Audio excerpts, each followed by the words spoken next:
Taste the Daily.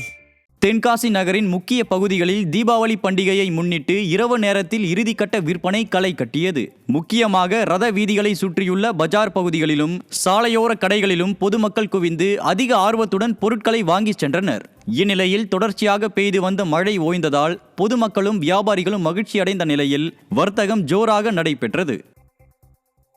Chengalpattu அரசு மருத்துவக் கல்லூரி மருத்துவமனை வளாகம் குடிமகன்களின் கூடாரமாக மாறியுள்ளதாக குற்றச்சாட்டு எழுந்துள்ளது. கொரோனா காலத்தில் நோயாளிகளுக்கு சிகிச்சை அளிப்பதற்காக செங்கல்பட்டு அரசு மருத்துவமனை வளாகத்தில் தகரத்தால் வேயப்பட்ட கூரை அமைத்து அங்கு ஆக்சிஜன் செறிவூட்டிகள் வைக்கப்பட்டது. தற்போதும் இவை பயன்பாட்டில் உள்ள நிலையில் இந்த இடத்தில் குடிமகன்கள் மது அருந்திவிட்டு பாட்டில்கள் மற்றும் குப்பைகளை ஆங்காங்கே வீசியுள்ளனர். இதனால் சுகாதார சீர்கேடு ஏற்படும் அபாயம் உள்ளதால் விளம்பர வெறியர் சுகாதாரத்துறை அமைச்சர் மாசு இதனை கவனித்து நடவடிக்கை எடுக்க பொதுமக்கள் வலியுறுத்தினர்.